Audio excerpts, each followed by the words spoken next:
Last fall, U.S. lawmakers delayed the passage of the Farm Bill, a national piece of legislation designed to support farmers, wildlife preservation, and nutritional programs. With a new administration in office, the Kentucky Farm Bureau is pushing to support the passage of a new, modern farm bill, along with funding for several programs to support Kentucky farmers. The expenses on our farms just seem to keep increasing and increasing. Labor costs go up, at times fuel prices go up. So there's a lot of challenges that we face. The Farm Bill encompasses more than just farm programs. I think this Farm Bill is going to probably, the first time that it'll top $1.5 trillion over a 10-year period. That's a big number. But 82% of those funds don't go to agriculture. 82% of those funds go to the programs like the SNAP program and the WIC program. So all those are important to us because we do produce food. So we want to take care of those things too.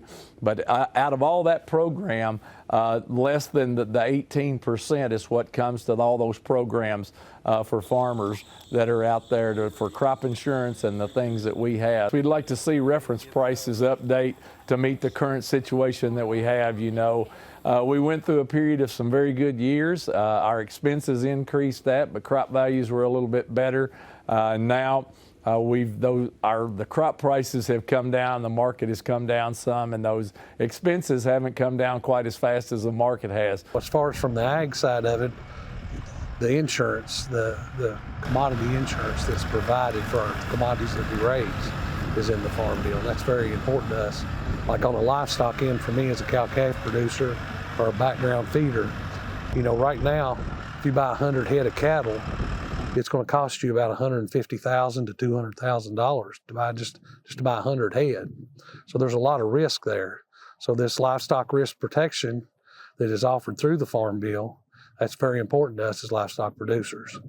And there's other, insurance for all the other commodities, or soybeans, or corn growers, tobacco, everything like that. So it's extremely important. In the last census of agriculture that came out, we lost 6,500 farmers in the Commonwealth of Kentucky, and we lost over 500,000 acres of farmland. That's just not sustainable. The average size farm in the state of Kentucky is 179 acres. So we're losing almost 1.5 farms every day here in Kentucky, and that's just not sustainable. Our number one priority is the Farmland Transition Initiative that we're working on, and trying to see if we can get some legislation on the federal level to where we can try to protect this farmland and stop the loss of it, and keeping it in active farmers' hands. If a farmer owns that land, once he gets it paid for, he's more profitable. And I think as we want to get young people into agriculture, I think we have to find a way to get them to be more profitable. I'm blessed. I have 3 children, and my oldest son has taken an interest in the farm. He's 24, and he's farming full-time with me on the farm. I'll be able to pass on my farming operation. It'll stay in agriculture. But I got friends and neighbors that farm and love farming and love agriculture just like I do, and love the land, and have worked their whole life to take care of that land and leave it better than the way they found it, and they want to see it stay in agriculture.